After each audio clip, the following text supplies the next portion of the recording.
Hello बच्चों। तो आज हम लोग करेंगे exception handling.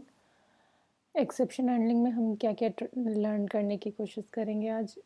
Introduction, syntax error, exception, built in exception, raising exception, handling exceptions which is try catch block, और फाइनली क्लॉज। तो आपने कभी भी अपने कंप्यूटर पे या अपने लैब पे पाइथन के प्रोग्राम लिखने की कोशिश की होगी, तो आपने देखा होगा कई बार एरर्स आते हैं, रेड से आता है और आपका प्रोग्राम एग्जीक्यूट नहीं हो पाता है। और मैं उन बच्चों के लिए बता दूं जो जिनके पास पीसी नहीं है या फिर समहाउ लैब एक्सेस नहीं कर पा रहे हैं, तो आप अपने मोबाइल में, आपको कंप्यूटर की भी ज़रूरत नहीं, आप अपने मोबाइल में बस ऑनलाइन पाइथन इंटरप्रेटर लिखें। इसमें आपको ये एक लिंक आएगा, इसको आप मोबाइल पे भी चला सकते हैं, लैपटॉप पे भी कर सकते हैं। इट्स वेरी सिंपल, कोई आपको कुछ इंस्टॉल करने की ज़रूरत नहीं है। इसको आप ऐसे रन करेंगे तो यहाँ आउटपुट दिखाएगा, आप यहाँ पे पाइथन के सारे कोड्स लिख सकते हैं। जस्ट एग्जांपल के लिए मैं ये दिखा रही हूँ आपको, कुछ भी चाहें यहाँ पे लिख सकते हैं और यहाँ पे आपका आउटपुट आएगा। तो will back to our exception. तो आपने जब कभी भी रन करी होंगी, मतलब ऐसा कोई प्रोग्रामर नहीं है कि जिन्हें कभी एरर नहीं आया हो। तो हम कुछ भी लिखना चाहते हैं, सपोज मैंने लिखा जल्दी जल्दी में एक कोड छोड़ दिया और लिखा तो एरर आया। अब मैंने a=a+5 करा, एरर आया। तो हम जब भी अपना प्रोग्राम लिखते हैं या आप डायरेक्ट आईडी पे लिखे या फिर आप पाइथन की फाइल बना के उसको एग्जीक्यूट करने की कोशिश करें, कभी कभी हमारा प्रोग्राम नहीं चलता है और ऐसे एब्रप्टली एंड हो जाता है। तो ये जो हमें ये रेड में जो दिखाता है, दीज आर कॉल्ड एरर्स और एक्सेप्शंस। इसको हम डिटेल में समझेंगे, लेकिन अभी के लिए आप ये समझें कि हम whenever something happens, this can be due to syntax error, this can be due to logical error और runtime error। तो हमें ये एरर्स आते हैं और हमारा प्रोग्राम बंद हो जाता है। तो हम एक ब्रीफ इंट्रोडक्शन देखें इसका क्या होता है। Sometimes while executing a Python program, the program does not execute at all or executes but generates unexpected output or behave abnormally. These, ये जो मैंने आपको अभी बताया कि expected नहीं चलता, these occurs why these error occurs, these error occur when there are syntax errors, runtime और logical errors। तो हम देखें कि रन टाइम एरर क्या होता है। सबसे पहले देखते हैं सिंटैक्स एरर क्या होता है। हर प्रोग्राम की अपनी सेट ऑफ रूल्स है, अगर हम उस रूल को अबाइड नहीं करें, लाइक प्रिंट स्टेटमेंट आपको ऐसे लिखनी है, फंक्शन आपको ऐसे डिफाइन करनी है, वेरिएबल आपको ऐसे असाइन करनी है, तो जो आपका सेट ऑफ रूल्स है वो अगर आप फॉलो नहीं करते तो उससे जो एरर आता है उसे हम सिंटैक्स एरर कहते हैं। आप जब पढ़ेंगे ये देखिए, इसके एरर में लिख रखा है सिंटैक्स एरर। तो ये मैंने जो गलती की, इसके रूल्स अबाइड नहीं किए, इसलिए जो एरर आया वो सिंटैक्स एरर आया। जैसे हमारा फंक्शन डेफिनेशन है, हमें फंक्शन डेफिनेशन करना होता है, माई फंक्शन आर्ग्यूमेंट दिया और कोलोन नहीं दिया माने, तो देखिए सिंटैक्स एरर। लेकिन ये जो मैंने किया =a+5, it's a different error whose name is name error. This is called exception. So all the syntax error, whatever error we get, all are exceptions. Some exceptions are syntax error, some exception are logical or runtime error. तो हमारा syntax error भी a kind of exception है और name error हमारा exception कहलाता है, ये syntax error नहीं कहलाता है। तो ऐसे ही आप जब भी आप इनकाउंटर करें या कोई एरर, आप इसको पढ़ने की कोशिश करें, जब आपका सिंटैक्स एरर दिखाएगा दैट मीन आपने सिंटैक्स में कोई प्रॉब्लम करी है। जैसे मैंने एक और करा, जब ये कोट दिया लेकिन ब्रेस नहीं दिया, तो क्या कह रहा है, syntax error. Sometimes syntax error में आपको वो थोड़ी हिंट देने की भी कोशिश करेगा, like basic parenthesis and call print did you mean print like this. तो आप जब भी अब एरर इनकाउंटर करें उसको रीड करने की कोशिश हो, जहाँ wherever it's written syntax error, that's sure sort syntax error. Otherwise when you see like this trace back file line 1, these are called, these kind of errors are called exception. उसका name यहाँ पे दिया होता है. What kind of exception is this? This is a name error. और so एक हम कह सकते हैं all the syntax errors are exceptions and exceptions occur due to syntax error, logical और runtime errors. तो और क्या डिफरेंट एग्जांपल्स हो सकते हैं, जैसे हमने फाइल ओपन करनी चाहिए, फाइल ऑब्जेक्ट क्रिएट करा और ओपन। हम जानते हैं रीड मोड में हम जब भी फाइल खोलते हैं अगर वो फाइल अवेलेबल होती है तभी खुलती है, अदरवाइज विल गेट एरर। तो सैम्पल डॉट टीएक्सटी इन रीड मोड, ये मेरे फाइल नहीं है मेरे यहाँ पे, तो देखिए ये भी एक एक्सेप्शन है। इस एक्सेप्शन का क्या नाम है, फाइल नॉट फाउंड एरर। देखिए जब भी आप अपना एरर को पढ़िए ट्रेस बैक फाइल में लाइन नंबर भी देगा कि कौन से लाइन में आपका एरर आया। ये तो हमारा आईडी है तो just we are writing one line, but if you are writing a Python file it will show like in which file you got error, I mean in which line of the file you got error. तो अब hope it is clear, like syntax errors are different, all errors are not syntax error. कभी कभी आपकी syntax से होता है, जैसे मैंने यहाँ पे लिखा, ये हमारा syntax में कोई प्रॉब्लम नहीं है, अगर syntax में प्रॉब्लम होता तो syntax error आता, लेकिन हमने syntax सही लिखा है फिर भी हमें एरर आ रहा। क्यों आ रहा है, क्योंकि जो फाइल हम खोलना चाह रहे हैं वो फाइल अवेलेबल नहीं है, तो तब हमें जो एरर आता है उसे हम एक्सेप्शन कहते हैं, और वो एक्सेप्शन का नाम क्या है, file not found error.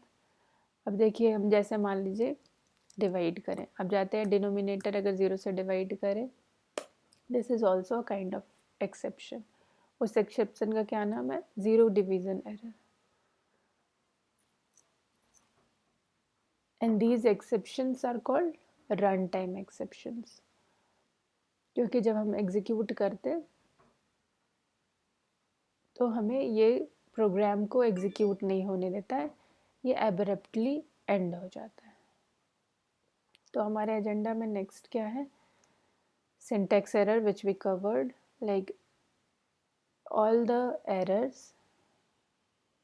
all the programs having a set of rules, if we don't abide with the rules we get syntax error, and syntax errors are parsing errors. So hope it is clear. Now next what we have in agenda, exceptions. Exceptions हमने brief में अभी किया, like other than syntax error what we get, these are called exception. And always remember the syntax error is also a kind of exception, so don't confuse with it. Exception is different than syntax error. Exception are superset of syntax error, logical error, runtime errors. So these are file not found, zero division error, these all are exceptions. इनका definition क्या है, an exception is a Python object that represents an error. So it is an object when an error occurs during the execution of a program, an exception is said to have been raised. तो यही आपका exception होता है। और exception दो तरह के होते हैं, जैसे हमारा पाइथन में ऑलरेडी हमें बिल्ट इन वेरियस मेथड्स है यूज़ करने के लिए, वैसे ही commonly occurring exception already built in है पाइथन में, जो कि कॉमनली अकर होते हैं, तो वो सब हमारे बिल्ट इन एक्सेप्शन कहलाते हैं। Commonly occurring exception are usually defined in compiler and interpreter are called built-in exception, और ये सिर्फ पाइथन में ही नहीं, कोई भी प्रोग्रामिंग लैंग्वेज में ऐसा होता है। तो और दूसरा होता है यूज़र डिफाइंड एक्सेप्शंस, जैसे कि हमारे प्रोग्राम की रिक्वायरमेंट है कि जो ऑलरेडी डिफाइंड है उससे हमारा काम नहीं चलेगा, हम अपना कोई एक्सेप्शन लिखना चाहते हैं तो वो भी हम कर सकते हैं। तो दो तरीके से होता है, built in exception, already existing exceptions को हम यूज़ कर सकते हैं या हम अपना यूज़र डिफाइन कर सकते हैं। और ऑलरेडी बिल्ट इन एक्सेप्शन वो कंपाइलर खुद ही इसको रेज करता है, रेज या थ्रो सिनोनिम से, रेज करता है या थ्रो करता है जब भी हम वैसी कोई मिस्टेक करते हैं। जैसे हमने देखा zero division error, these kinds of mistakes जब करते हैं तो कंपाइलर वो एक्सेप्शन ऑब्जेक्ट बना करके थ्रो करता है। तो ये हुआ। और नेक्स्ट हमारा हुआ these are built in exceptions in Python. तो क्या है, पहला कॉमनली ये आपको क्वेश्चन में टाइप से भी आ सकता है कि सिंटेक्स एरर क्या होता है, वैल्यू एरर, 1 मार्क्स के क्वेश्चंस। तो ये बस हम जान के रखेंगे। सिंटेक्स एरर क्या होता है, it is raised when there is an error in the syntax of the Python code, जो कि हमने देखा भी कि आप जैसे प्रिंट लिखा आपने बिना किसी ब्रेस का तो सिंटेक्स एरर आया। ये हमारा क्यों आया, क्योंकि there was a error in syntax, हमने यहाँ ब्रेस इंक्लूड नहीं किया था। तो नेक्स्ट क्या हमारा value error, it is raised when built-in method or operation receives an argument that has right data type but mismatched or inappropriate value। तो ये क्या होता है, जब हम फंक्शन कॉल करते हैं तो जो हमारा एक्सपेक्टेड आर्ग्यूमेंट होता है वो ना पास करें तो हमारा वैल्यू एरर होता है। जैसे कि यहाँ ये मैंने किया कि I am expecting int over here, और हम अगर फंक्शन कॉल करेंगे स्ट्रिंग से तो it will give me a value, लेकिन मिसमैच और इनएप्रोप्रिएट डेटा से हमारा वैल्यू एरर आता है। देखिए वैल्यू एरर आया, इनवैलिड लिटरल फॉरेंट विद बेस 10, और हमने पास कर रहा है स्ट्रिंग। नेक्स्ट हमारा क्या है, IO error, it is raised when the file specified in a program statement can not be open. ये हमारा लेटेस्ट पाइथन वर्जन में IO error is merged into OS error. तो आपको सिंस एनसीईआरटी में IO error reference दिया है तो मैंने इसे इंक्लूड किया है, लेकिन लेटेस्ट पाइथन में आईओ एरर अब नाम उसको मर्ज करके ओएस एरर में, बहुत सारे एरर्स को मर्ज करके ओएस एरर कर दिया। तो आइदर आए आपका, और it is raised when file specified in a program statement can not be open. तो ये हमारा फाइल नॉट फाउंड आपने एरर देखा होगा, वो आपका OS error previously IO error का चाइल्ड क्लास होता था। तो वो आपका यहाँ पे लिख कर नहीं आएगा वो, जैसे आपने फाइल ओपन करने की कोशिश की, sample.txt इन रीड मोड, तो ये आपका फाइल नॉट फाउंड एरर आया, which is a part of OS error, part I mean parent of file not found is a child of OS error। तो ये आपका ये हुआ। फिर keyboard interrupt error, it is raised when user accidentally hits delete और escape key while executing the program due to which the normal flow program is interrupted. आपकी Python code चल रही है और आपने डिलीट या एस्केप की हिट कर दिया तो आपका कीबोर्ड इंटरप्ट एरर आता है। तो अब नेक्स्ट हमारा क्या है, import error, it is raised when the requested module definition is not found। तो यह आपका क्या है, जैसे हमने ऐसे ही रैंडमली कुछ फालतू सा लिखा जो कि अवेलेबल नहीं है, import picker। तो देखिए ये import error आया, जो हम फ्रॉम किसी मॉड्यूल से कुछ import करना चाह रहे हैं और वो डेफिनेशन अवेलेबल नहीं है तो हमारा import error आ रहा है। That is what written, it is raised when requested module definition is not found। फिर EOF error, it is raised when the end of the file condition is reached without reading any data by input। ये हमारा क्या है, जब हम input expect करते हैं user से, सपोज़ हमने इनपुट मांगा एंटर सम वैल्यू, लेकिन हमने इसे वैल्यू नहीं दी, तो क्या आया, EOF error, end of file when reading a line.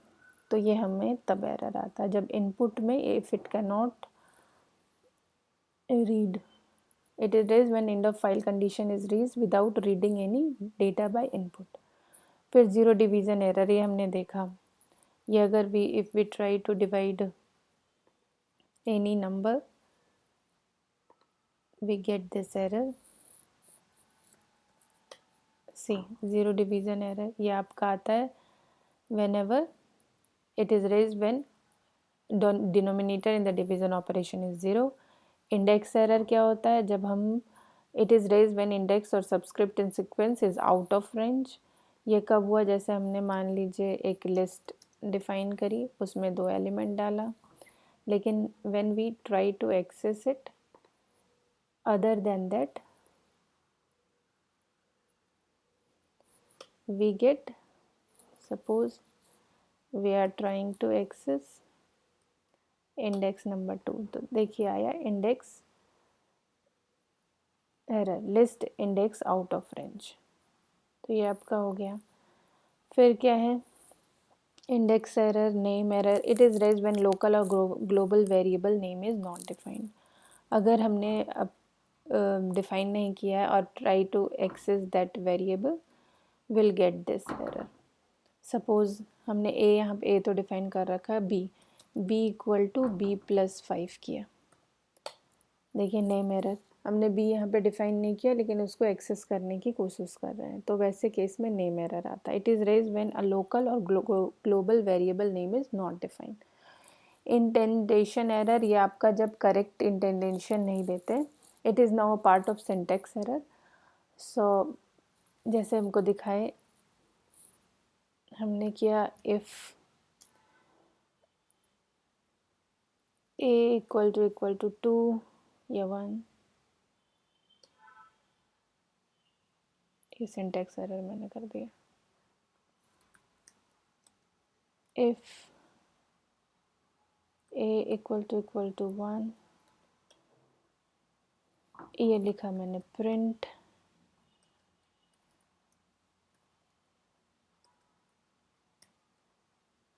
फिर हमने उसका फिर से जस्ट प्रिंट, ये कि हम कोई स्टेटमेंट लिख रहे हैं उसका सही इंटेंडेशन नहीं दे रहे, तो हमें कैसा एरर आएगा,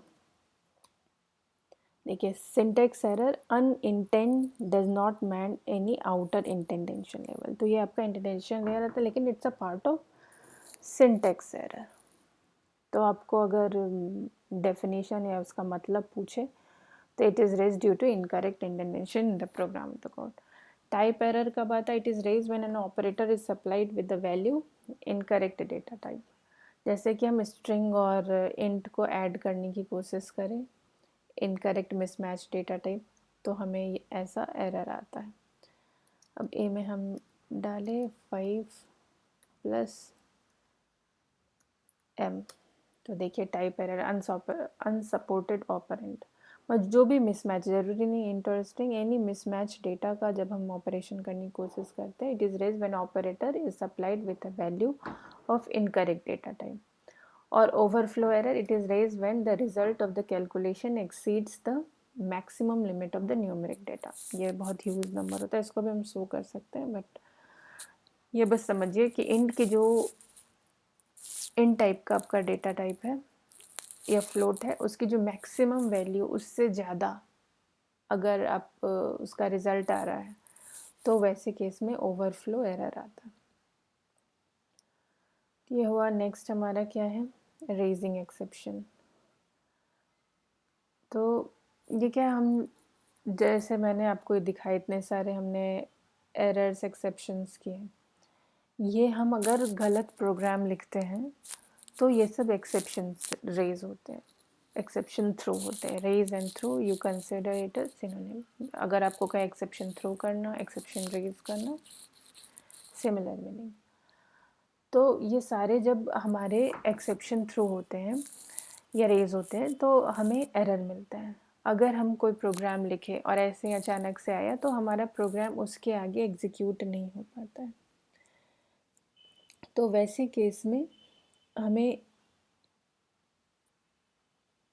इंटरप्ट ना आए। और ये तो हुआ कि आपका कंपाइलर ने रेज किया। these error what we got over here, these all raised by compilers और interpreter।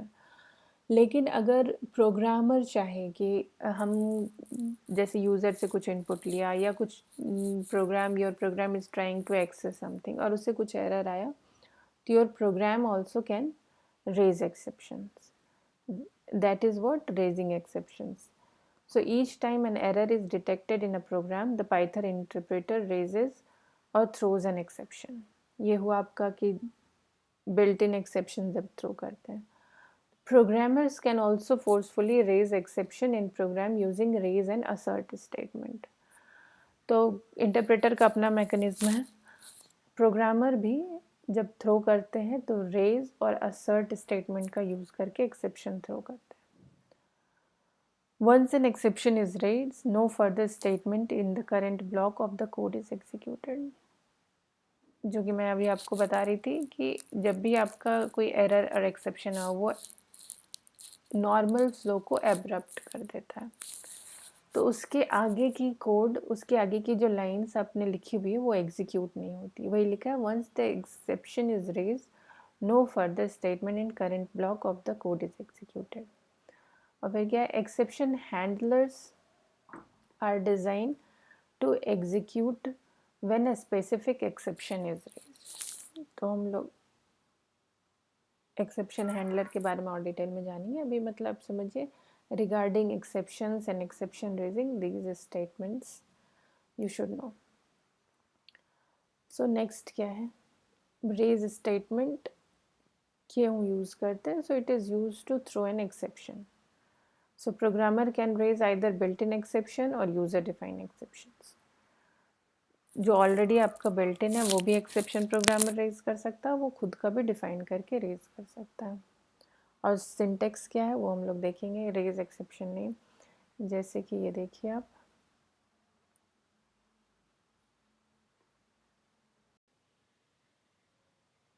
तो हम raise statement का यूज़ कैसे करते हैं, इसका सिंपल सिंटेक्स है raise exception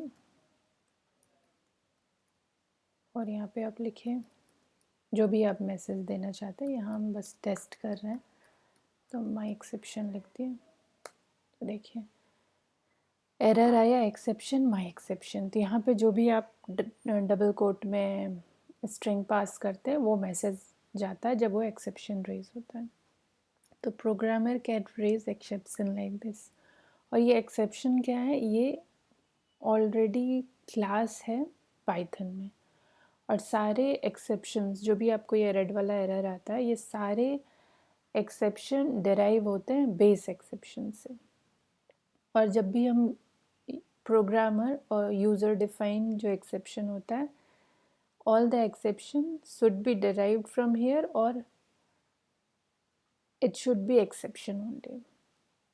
Like you can assume exception is the top class and all the other like arithmetic exception, OS error, those are child class of this exception class। तो आप ये जो भी प्रोग्रामर जो programmer ये raise करता है, either they have to use already built in exception। जब आप built in exception यूज़ करेंगे you need not to be worry because it's already defined, hierarchy maintain है इसकी।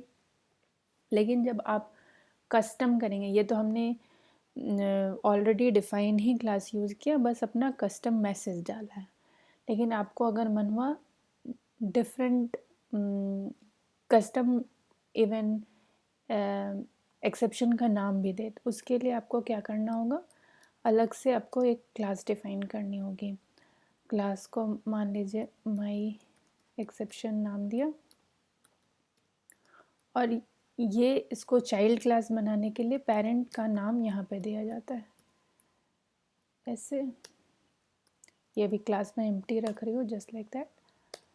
ये हमारा क्लास बन गया। अब हम चाहें तो रेज करें, raise my exception,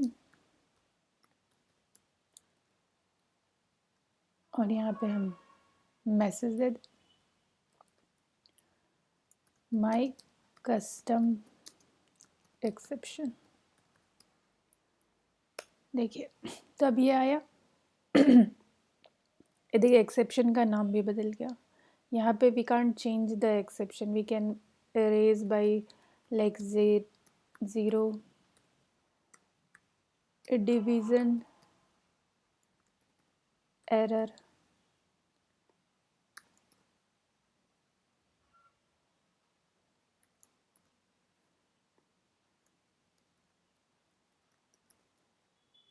my error। ये देखिए लेकिन नाम नहीं चेंज हुआ। ज़ीरो डिवीज़न हम ऑलरेडी बिल्ट इन एक्सेप्शन यूज़ कर रहे हैं, बस ये कस्टम मैसेज डाल दे रहे हैं अपनी तरफ से। जो कंपाइलर और इंटरप्रेटर से जो मैसेज आता है वो नहीं जाएगा आपका, लेकिन आपका समहाउ आपके प्रोग्राम की रिक्वायरमेंट ऐसी है कि you can not use the built in exception because the name doesn't make sense. तो वैसे केस में आप अपना कस्टम मैसेज भी लिख सकते हैं, कस्टम एरर का नाम भी दे सकते हैं, लेकिन उसके लिए आपको एक क्लास डिफाइन करनी होगी जो जिसका पेरेंट आपका एक्सेप्शन क्लास होगा, और ये एक्सेप्शन क्लास ऑलरेडी डिफाइन है। क्योंकि अगर हम चाहे ऐसे ही रैंडम कोई नाम देना तो it won't take any name,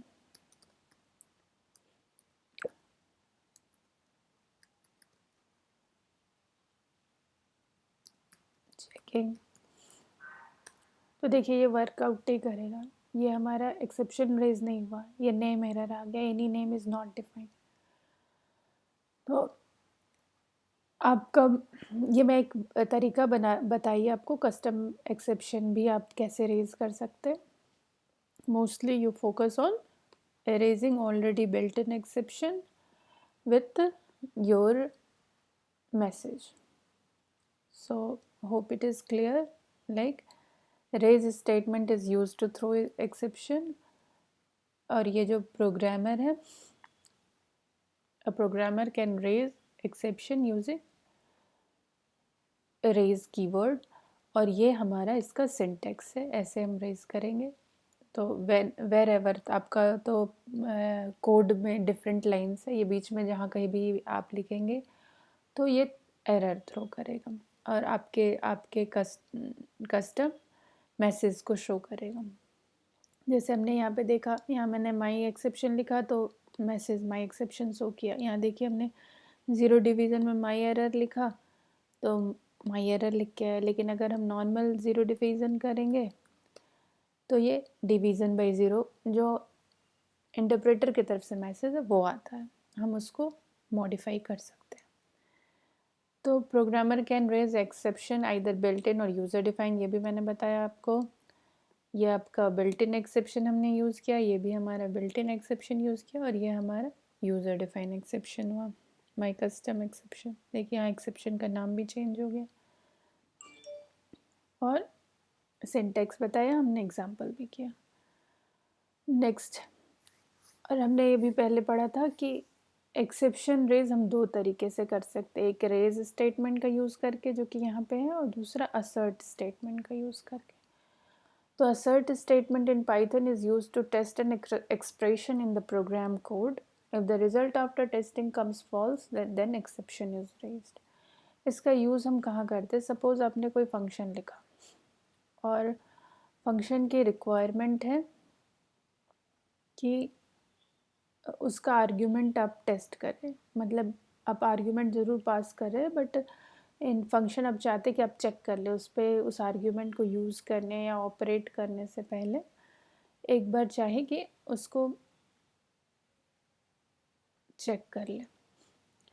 तो वैसे में आपका जो एक्सेप्शन यूज़ होगा वो असर्ट से हम लोग उसको रेज करेंगे, क्योंकि every time need not to be raise the exception, only if the argument doesn't meet the criteria then only you want to raise the exception. In that case you have to use assert. जैसे कि पहले हम एक assert define कर लेते हैं, तो ये डेफ नेगेटिव num check, हमने एक नंबर लिया, ये जैसे आप फंक्शन डेफिनेशन करते हैं वैसे assert num ग्रेटर देन 0 और नहीं है तो यहाँ पे आपने लिखा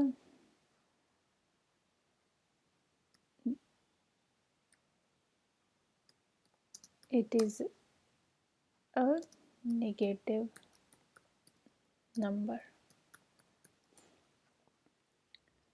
ये आपका हो गया।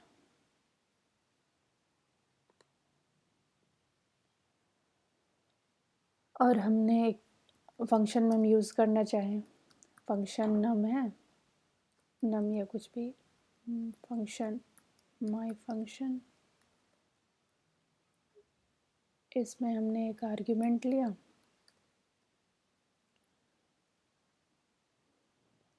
यहाँ असर्ट से चेक किया, असर्ट नहीं, ये असर्ट को जो हमने डिफाइन एक्सक्यूज मी डिफाइन किया यहाँ पे, उससे हमें चेक करना है। यहाँ पहले जो भी हम फंक्शन के अंदर कुछ काम करने से पहले इसको पहले चेक कर लें, उसके बाद हम आगे की ऑपरेशन करेंगे, लेकिन जस्ट आपको शो करने के लिए कि you can continue. Checked the argument, it is positive.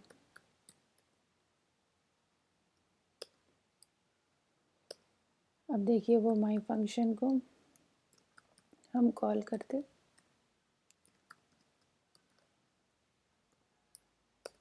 देखिए ये गया माई फंक्शन कॉल हुआ 5 के साथ, ये निगेटिव नम चेक किया, यहाँ सर्ट का यूज़ हुआ, चूँकि ये निगेटिव नहीं है यू आर गुड, हमारा नंबर सही है। उसके बाद की आपके जो भी प्रोग्राम की रिक्वायरमेंट है वो कर सकते हैं। हम चेक कर दिखाने के लिए मैंने ये प्रिंट लाइन दिया कि इसके आगे स्टेटमेंट आया check the argument it is positive. लेकिन यही अगर हम निगेटिव नंबर डाल रहे हैं, -2 डाल दिया, तो देखिए ये एरर आया। क्या एरर आया? Assertion error, it is a negative number, जो हमने यहाँ चेक लगाया था। तो और इससे ये भी एक चेक हो गया कि जहाँ जब भी एक्सेप्शन रेज होता है उसके आगे एग्जीक्यूशन नहीं होता है। देखिए यहाँ पे आपका प्रिंट स्टेटमेंट नहीं प्रिंट हुआ, क्योंकि हमारे यहाँ नेगेटिव नम चेक पे ही असर्ट फेल हो गया, इसने एक्सेप्शन थ्रो किया, हमारा एरर आया, और जब भी एक्सेप्शन थ्रो होता है उसके आगे की लाइन एग्जीक्यूट नहीं होती है।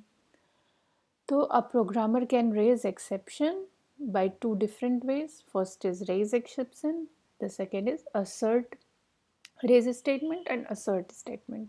दोनों के अपने यूजेस है। assert statement यूजुअली हम फंक्शन के अंदर आर्ग्यूमेंट्स को चेक करने के लिए यूज़ करते हैं। तो नेक्स्ट देखिए हमारा क्या है, ये हम डेफिनेशन हम देख चुके थे, उसका एग्जाम्पल है कि कहीं भी आप अगर डेफिनेशन लिखते तो एक सपोर्टिंग एग्जाम्पल लिखने से आपका आंसर ज़्यादा बेटर लगता है। तो let's see what's next. Next is handling exception. So each and every exception has to be handled by the programmer to avoid the program from crashing abruptly. हमने यहाँ जो इतना देखा, इससे पहले भी रेज देखा, उसमें क्या हर जगह जब भी एक्सेप्शन रेज होता है प्रोग्राम हमारा टर्मिनेट हो जाता है एब्रप्टली, आगे की कोड नहीं चलती। तो ये तो like if you want your program to execute, तो ये आपके लिए सही कंडीशन तो हुई नहीं, तो उसके लिए हमें एक्सेप्शन हैंडल करना होता है। और एक्सेप्शन कैसे हैंडल करते हैं, वही this is done by writing additional code in a program to give proper message और instruction to the user on encountering an exception. तो हमारा कोई भी एक्सेप्शन या तो हम कंपाइलर और इंटरप्रेटर ने रेज़ किया या प्रोग्रामर ने अपने रिक्वायरमेंट के हिसाब से एक्सेप्शन रेज़ किया, कोई भी एक्सेप्शन रेज़ हुआ तो हमारा प्रोग्राम एब्रप्टली एंड हो गया। और वो एब्रप्टली ना एंड हो इसीलिए हम a piece of code instruction लिखते हैं, ताकि यूज़र को मैसेज जाए कि व्हाट वेंट रॉन्ग एंड हमारा प्रोग्राम कंटिन्यू होता रहे। तो इस प्रोसेस को हम एक्सेप्शन हैंडलिंग कहते हैं। उसका फ्लो चार्ट आप देखें, जैसे कि an error occurred in a method. Usually हम जब रियल प्रोग्राम लिखते हैं तो हम फाइल के अंदर सीधे प्रोग्राम नहीं लिखने लगते, सारे का फंक्शन हम लोग डिफाइन करते हैं हर यूजर्स के हिसाब से। तो हमारा तो वही लिख रहा है an error occurred in a method, लेकिन वो एरर कहीं भी अकर हो सकता है, आपका मेन फाइल में डायरेक्टली या मेन मेथड फंक्शन के अंदर। तो जब भी एरर अकर्ड होता है तो एक्सेप्शन ऑब्जेक्ट बनता है, फिर वो एक्सेप्शन रेज होता है। तो यही creating an exception object and exception is red, इसी को हम लोग थ्रोइंग एक्सेप्शन कहते हैं या रेजिंग एक्सेप्शन कहते हैं, इस दो पार्ट को। उसके बाद क्या हुआ, एक्सेप्शन रेज हुआ तो run time system searches for exception handler in the current method. तो जो हमारा इंटरप्रेटर का रन टाइम सिस्टम होता है वो चेक करता है। अभी जो हमने देखा एक्सेप्शन हैंडलिंग के लिए हमें अलग से कोड लिखना होता है, तो वो रन टाइम वो चेक करता है कि वो कोड लिखा हुआ है कि नहीं। अगर वो कोड लिखा होता है, फाउंड होता है, तो एग्जीक्यूट द कोड, तो उस पीस ऑफ कोड, उस इंस्ट्रक्शन को एग्जीक्यूट करता है। इसी को प्रोसेस को हम कैचिंग एन एक्सेप्शन कहते हैं। उसके बाद मान लीजिए कि नहीं मिला, एक तो यूज़ केस हुआ कि फाउंड, तो एग्जीक्यूट करा, गुड, हमारा प्रोग्राम टर्मिनेट नहीं हुआ एब्रप्टली, वो अपना एग्जीक्यूट कर लिया। और नहीं मिला तो क्या करता है, मान लीजिए मेथड के अंदर वो एक्सेप्शन रही हो, तो उस मेथड को किसी ने कॉल किया होगा, तो फिर वो वापस जाके उस मेथड में चेक करता है, और उस मेथड को मान लीजिए किसी और मेथड ने कॉल किया, तो इसी तरह से ये लिखा है, searches for method in call stack in reverse sequence. It keeps on checking until it reach, कि जहाँ से फंक्शन की कॉल हुई है वहाँ भी अगर डिफाइन नहीं है हैंडलर, तो नॉट फाउंड हुआ, प्रोग्राम टर्मिनेट्स, वही एब्रप्टली आपका प्रोग्राम टर्मिनेट हो जाता है।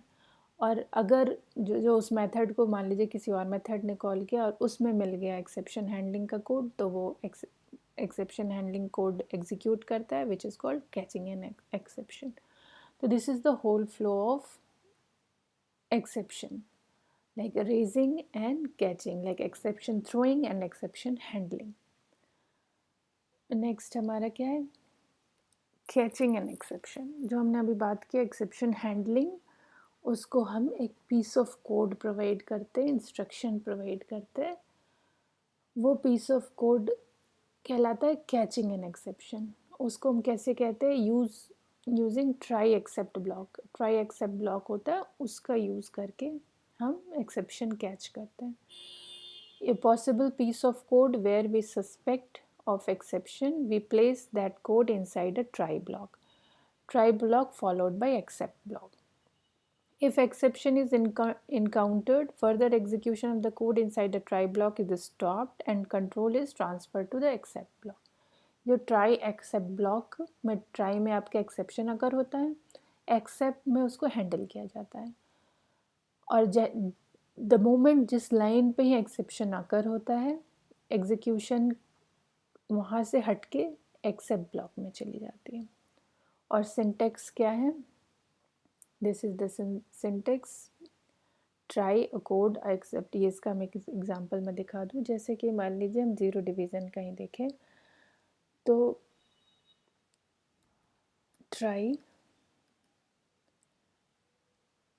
a इक्वल टू 4/0, मैं पता है इस लाइन से एरर आएगी, या हम देखें जैसे ही एरर आएगी यहाँ पे आएगा नहीं, this line will not execute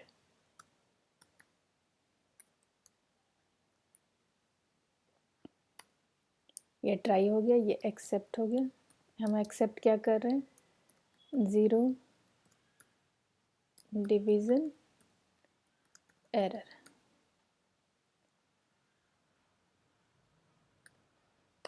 यहाँ पे हम प्रिंट कर दें,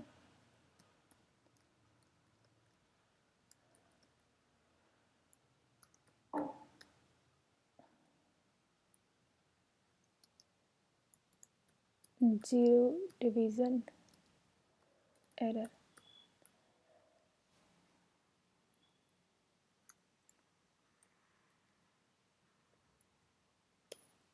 देखिए हमारा प्रोग्राम टर्मिनेट हुए थे, इसे रेड कलर वाला एरर हमें नहीं आया क्योंकि हमने इसे ट्राई एक्सेप्ट से कैच कर लिया। देखिए possible piece of code where suspect of execution exception, we place that code inside try block. A further execution of the block inside this is stopped and control is transferred to the except block. यहाँ पे हमने और line नहीं दे रखा है, लेकिन अगर आप चाहें तो इसके आगे अगर हम एक और लाइन देते हैं, print this line will not execute.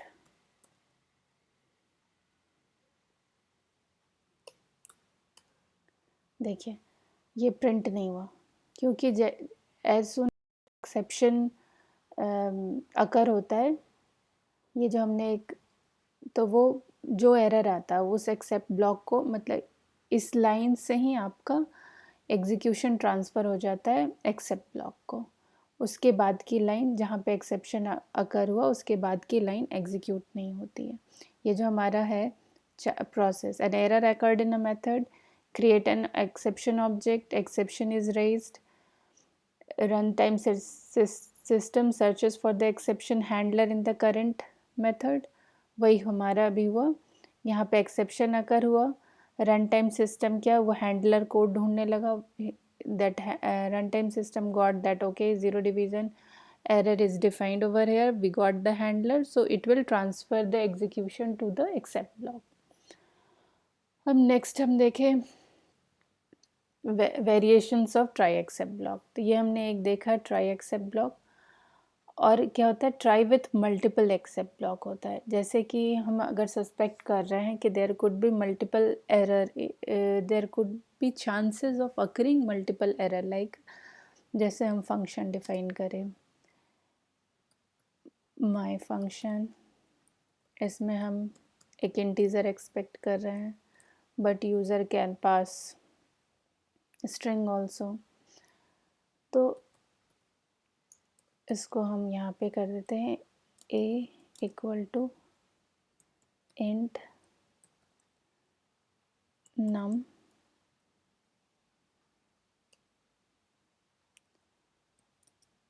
p equal to a/0 print. ये जस्ट दिखाने के लिए कि ये लाइन एग्जीक्यूट नहीं होता है, नो एग्जीक्यूशन। फिर एक्सेप्ट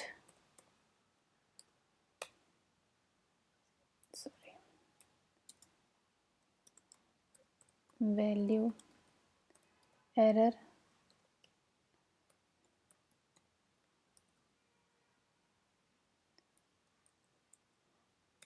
ओनली एंटर इंटीजर, और एक हम और कह रहे हैं कि ज़ीरो डिवीज़न, एक्सेप्ट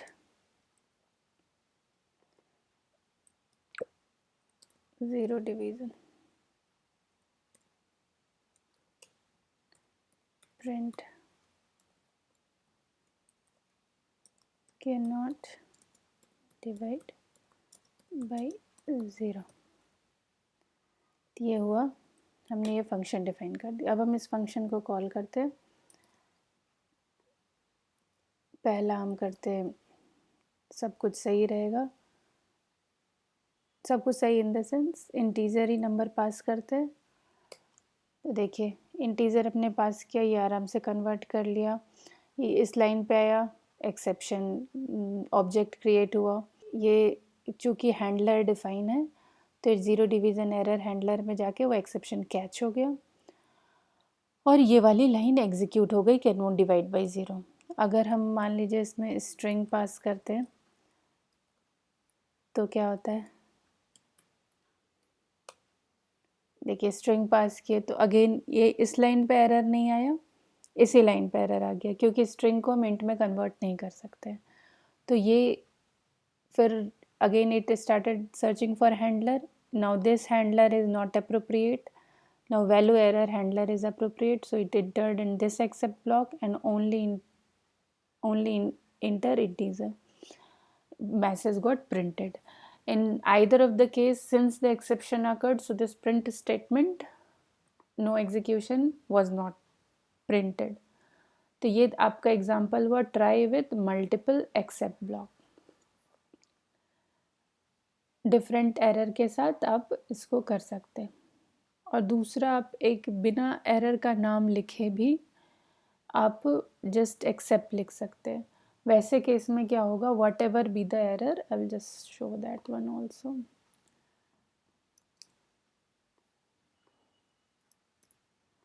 ये हुआ वैल्यू एरर हो गया, यहाँ पे मैंने कोई नाम नहीं लिखा और यहाँ लिख दिया एरर अकर्ड।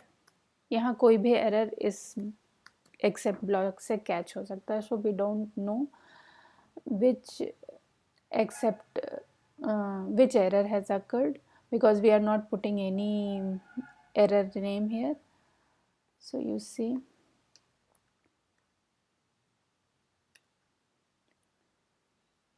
यहाँ पे हम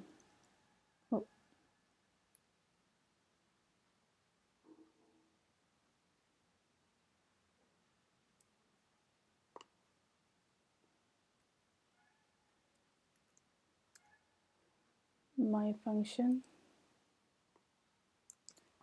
जब हम इंटीजर वाला एरर करेंगे तब तो इसमें कैच होगा, लेकिन जब ज़ीरो डिवीज़न वाला एरर करेंगे, यहाँ चूँकि हमने ज़ीरो डिवीज़न नहीं दिया है, अगर नहीं देंगे तो नहीं कैच होगा, लेकिन यहाँ पे हमने नाम ही नहीं दिया तो any kind of error will get catch. तो यहाँ पे हम सही इंटीजर दिया, एरर अकर्ड। अगर आप यहाँ पे नहीं देंगे तो वो कैच नहीं होगा, वो भी एक एग्जांपल में दिखा दो। ये जस्ट ये हम करते हैं,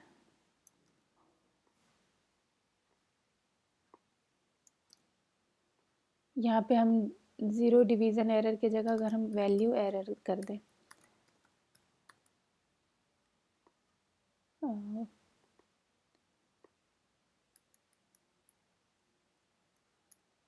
वैल्यू एरर,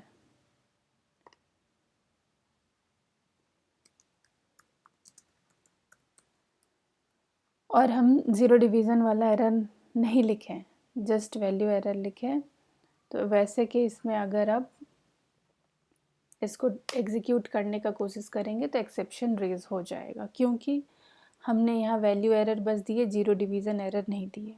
और एक्सेप्ट लिख के अगर हम कुछ भी नहीं लिखते हैं, तो जैसे कि ये वाला केस, तो whatever be the error it will catch by this handler. So if कोई भी एरर का नाम नहीं दिया, एक्सेप्शन का नाम नहीं दिया, मतलब वैसा एक्सेप्ट ब्लॉक आपका any kind of exception catch कर सकता है। अगर जो डिफाइन है वो कैच करेगा, अगर डेफिनेशन नहीं है तो बिना नाम वाला except block any kind of error except करे। तो ये आपका हो गया ट्राई विथ मल्टीपल एक्सेप्ट। इसमें आप मल्टीपल दे सकते, दो ही नहीं, based on your situation you can add multiple except block. So next क्या है, ट्राई एक्सेप्ट एल्स ब्लॉक। तो हमारा ये जो ट्राई एक्सेप्ट के साथ हम एल्स भी चला सकते हैं, जैसे हम लिखे try a equal to 4 divided by 5, else zero division error. एक फंक्शन डिफाइन कर देते हैं, def calculation try a equal to int input enter any integer।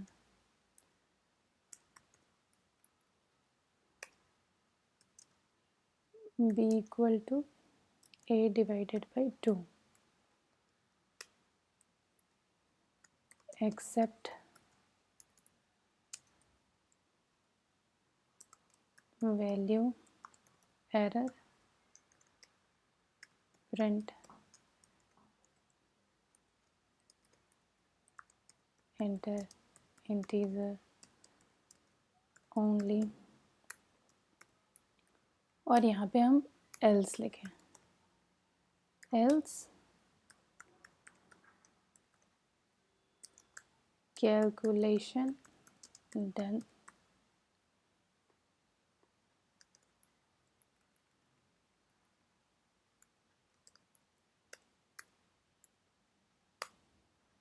इसको हम जब कॉल करते हैं कोई भी इंटीजर हमने इंटीजर डाला कैलकुलेशन डन कोई भी एरर नहीं आया तो वैसा मैसेज जो हम एरर ना आए उसके बाद शो करना चाहते हैं या वैसा ऑपरेशन जो हम एरर ना आए उसके बाद करना चाहते हैं वो हम एल्स ब्लॉक में डालेंगे। तो आपका ट्राई एक्सेप्ट एल्स ब्लॉक हुआ। एल्स आपका मल्टीपल एक्सेप्ट के साथ भी हो सकता है। सो दैट इज़ देखिए जब हम इसका गलत वैल्यू भी डाल के दिखा दें इंटीजर की जगह हम स्ट्रिंग डालें तो देखिए हमारा ये एल्स पार्ट में नहीं गया, ये एक्सेप्ट में कैच हुआ, एल्स एग्जीक्यूट नहीं हुआ। तो जब भी कोई एरर आता है वो एक्सेप्ट में चला जाएगा तब वो एल्स एग्जीक्यूट नहीं होगा। तो ये आपका ट्राई एक्सेप्ट एल्स ब्लॉक हुआ। और ये हमारा लास्ट क्या है, try except with finally clause. इन सारे वेरिएशन के साथ आप फाइनली यूज़ कर सकते हैं। एक्सेप्ट एल्स हो तो भी उसके साथ भी आप फाइनली यूज़ करते हैं और एल्स हो या ना हो दोनों केस में आप फाइनली यूज़ कर सकते हैं। एल्स के केस में क्या था, एरर अगर नहीं होगा तभी वो ब्लॉक एग्जीक्यूट होता है। फाइनली के केस में क्या होता है, आपका एरर हो या ना हो what ever be the case finally block execute होता ही होता है। और फाइनली ब्लॉक यूजुअली हम क्लीन अप कोड के लिए यूज़ करते हैं कि जैसे मान लीजिए आप फाइल पे काम कर रहे हैं, फाइल रिलेटेड या इनसाइड उस ब्लॉक में आपका कोई एरर आ गया, तो एरर आए या ना आए हम लोग फाइनली ब्लॉक में उसको, चूँकि हमने फाइल ऑपरेशन शुरू कर दिया है, अगर फाइल नॉट फाउंड हम एक्सेप्ट ब्लॉक में एक डिफाइन करे हुए हैं, उसके अलावा अगर एरर आता है तो हमें वो फाइल क्लोज़ करनी, एरर आई तो भी फाइल क्लोज़ करनी, एरर ना आई तो भी फाइल क्लोज़ करनी। तो वैसा कोड हम फाइनली ब्लॉक के अंदर लिखते हैं।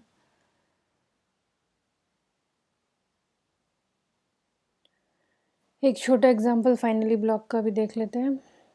तो फाइनली आप ऑल द वेरिएशंस के साथ फाइनली ब्लॉक यूज़ कर सकते हैं। ये हम एक sample.txt इसमें जस्ट एक वैल्यू मैंने लिख रखी है। तो अगर हम ये क्या कर रहा है, बेसिकली ये कोड एक sample.txt फाइल को ओपन करने की कोशिश कर रहा है, उसमें एक जो वैल्यू वो रीड करने की कोशिश कर रहा है और उसको इंट में कन्वर्ट कर रहा है। अगर इंट वैल्यू रहेगी तो एरर नहीं आएगा और इंट वैल्यू नहीं होगी तो एरर आएगा और उसी अकॉर्डिंग आपका एक्सेप्ट ब्लॉक एग्जीक्यूट होगा और finally which ever be the case आपका फाइनली एग्जीक्यूट होगा। तो पहले हम ये मेथड रन करने की कोशिश करते हैं। तो अभी देखिए एरर आया, the file does not have int value. अभी जो मेरी फाइल है sample.txt इसमें इंट वैल्यू नहीं है। तो लेकिन ये फाइनली ब्लॉक एरर आने के बाद भी एग्जीक्यूट हुआ। This block will execute if error और नो एरर। सो ये लाइन हमारा प्रिंट हुआ। दैट मीन कि हमारा एग्जीक्यूशन फाइनली ब्लॉक के अंदर आया। और यही इस फाइनली का सबसे यूज़ है कि हम हमारा इररिस्पेक्टिव एरर आया या नया हमें फाइल ऑब्जेक्ट को क्लोज करनी है। तो वैसे ऑपरेशंस जो इररिस्पेक्टिव आपके एरर आए ना आए उसको हम फाइनली ब्लॉक के अंदर लिखते हैं। अब हम एक बार ये ना, ये भी एच लिख रखा है, एच के जगह हम 5 लिखें और इस फाइल को सेव कर दिया। अब हम फिर से ये प्रोग्राम एग्जीक्यूट करने की कोशिश करें, ये फंक्शन। देखिए अब हमारा एरर नहीं आया, तो एरर नहीं आया तो इस लाइन में एरर आने की एक्सपेक्टेशन थी क्योंकि हम यहाँ इंट कन्वर्ट करें, तो इसके आगे की लाइन एग्जीक्यूट हुई। If no error then this line will show, तो if no error then this line will show, ये आपका एग्जीक्यूट हुआ, एक्सेप्ट में नहीं गया क्योंकि हमारा एरर नहीं है, लेकिन फाइनली में फिर भी गया। देखिए this block will execute if error और नो एरर, फाइनली ब्लॉक के अंदर, तो आपका फाइनली ब्लॉक एग्जीक्यूट होगा। तो एक बार हम देखें ज़रा little things regarding finally clause. The statement inside the finally block are always executed regardless of whether an exception has occurred in the try block or not. जो हमने देखा भी, it is a common practice to use finally clause while working with files to ensure the file object is closed. जो हमने अपने example में लिया, हमने फाइल ऑब्जेक्ट क्लोज करने के लिए finally ऑब्जेक्ट का यूज़ किया. If the exception is not handled by any except clauses, then it is re-raised after the execution of finally block. इसको थोड़ा हम अच्छे से समझें. ये देखिए हमारा क्या है, जैसे कि आपका ये लाइन पे एक्सेप्शन हुआ, तो एक्सेप्शन होता है तो क्या होता है, एक एक्सेप्शन ऑब्जेक्ट बनती है, उस ऑब्जेक्ट में उस एक्सेप्शन रिलेटेड सारे इन्फॉर्मेशन होते हैं उसमें, जैसे कि एक्सेप्शन का नाम, कौन से लाइन पे वो एक्सेप्शन अकर हुआ, कौन से फाइल में एक्सेप्शन अकर हुआ, वो सारे डिटेल्स उस एक्सेप्शन ऑब्जेक्ट के पास होते हैं. वो exception object run time execution को दे दिया जाता है. ये this process is called throwing an exception. तो क्या हुआ, the process of creating an object and raising it to the runtime environment is called throwing an exception. ठीक है, एक्सेप्शन थ्रू हुआ, और हमारा अगर कोई एक्सेप्ट ब्लॉक, कोई हैंडलर डिफाइन होता है, उसके अकॉर्डिंगली वो रन टाइम आपका उस ब्लॉक को एग्जीक्यूशन ट्रांसफ़र कर देता है. तो उस ब्लॉक में एग्जीक्यूशन जाना क्या होता है, कैचिंग एन एक्सेप्शन. तो ये क्या कह रहा है कि अगर आपका ट्राई में एक्सेप्शन रेज हुआ, उस एक्सेप्शन के अगेंस्ट कोई एक्सेप्शन हैंडलर नहीं लिखा हुआ है, दैट मीन वो एक्सेप्शन कैच नहीं हो पाया, फिर भी आपका एग्जीक्यूशन आ जाता है फाइनली के अंदर, क्योंकि हमने अभी देखा एरर आए तो भी ना आए तो भी वो फाइनली ब्लॉक के अंदर आएगा. लेकिन फाइनली ब्लॉक जब एग्जीक्यूट हो जाता है, उसके बाद वो एक्सेप्शन वापस से री रेज होता है, so that कि runtime execution will know कि though no that handler no error handler is defined for it, so take it and do whatever you want. So finally के बाद वो exception फिर से re-raise होता है, और चूँकि हमें handler नहीं मिला तो प्रोग्राम वहाँ पे abruptly terminate हो जाती है और हमारा red error message हमारे कंसोल पे दिखता है. तो वही यहाँ पे कहना चाहा है कि if the exception is not handled by any of the except clauses, then it is re-raised after the execution of the finally block. It is used, if used, finally should always be placed at the end of the try clause after all the except and else block. जैसे ये हमारा example है कि सिर्फ हमारा except block था, लेकिन अगर इसमें एल्स भी हो, मल्टीपल एक्सेप्ट हो, वॉट एवर, सारे कॉम्बिनेशंस के बाद आपका एंड में हम फाइनली ब्लॉक लिख दें. अगर आप एक्सेप्ट से पहले फाइनली लिख दें या एल्स से पहले फाइनली लिख दें तो वो रॉन्ग होगा. और ये वाले को आप इजी रेफरेंस के लिए ऑलवेज रेफ़र करें. ये पूरा process of exception throwing and handling, इसमें क्या है, एरर अकर हुआ कहीं पर भी, मेथड में, डायरेक्ट फाइल में, तो the process of creating an exception object and raising that exception object and giving it to runtime system, this two process is called throwing exception. फिर runtime exception searches for the exception handler. now आपको पता है exception handlers क्या है, हमारे वही except blocks के अंदर लिखे हुए कोड. तो exceptional handler अगर मिल जाता है तो executes the code which is called catching an exception. और नहीं मिलता है तो ये मेथड के अंदर मेथड हमारे डिफ़ाइन हो सकते हैं, तो वो कॉल स्टैक कहलाता है. एक कॉल स्टैक होता है जिसमें सारे सीक्वेंस मेंटेन रहते हैं कि किस मेथड से नाउ विच मेथड कॉल हुआ, फिर उस मेथड से किस, तो वो कॉल स्टैक कहलाता है. वो सारे कॉल स्टैक को चेक करेगा और हर मेथड में फाइंड करने की कोशिश करेगा. जब फाइंड हो गया तो अगेन कैचिंग एन एक्सेप्शन, नहीं हुआ तो abruptly not found, abruptly end program terminates. तो हो गया. फाइनली क्लॉज भी हमने कर लिया. Next summary.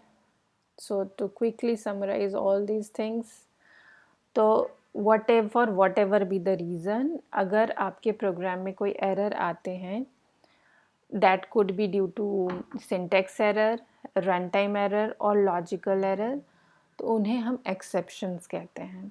और syntax error is also a type of exception. Built in exception, हमारे पाइथन के अंदर common occurring exception already define है.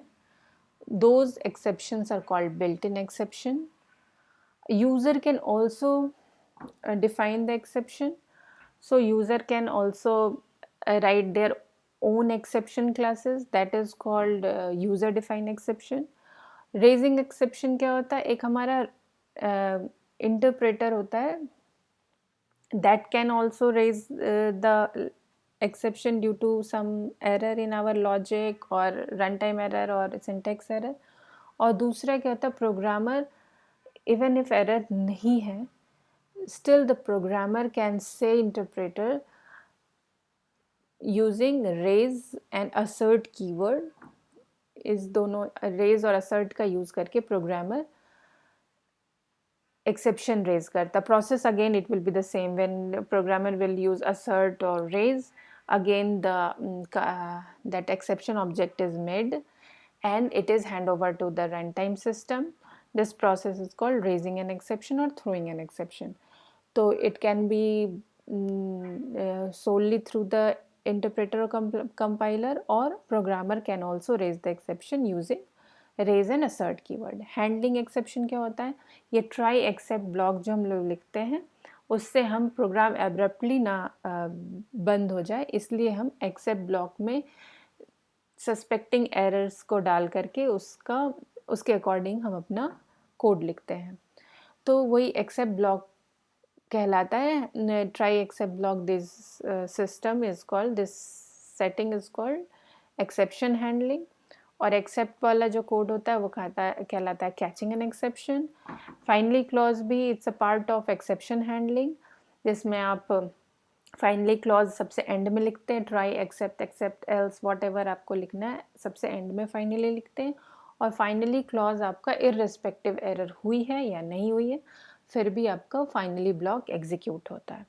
और इन वन केस अगर आपका एक्सेप्ट ब्लॉक में वो कैच नहीं हुआ, तो वैसे केस में एक्सेप्शन द एग्जीक्यूशन फिर से आपके फाइनली ब्लॉक में आता है, फाइनली ब्लॉक में, बट अगेन ये री-रेज होता है so that runtime system can handle it. So that was all on exception handling.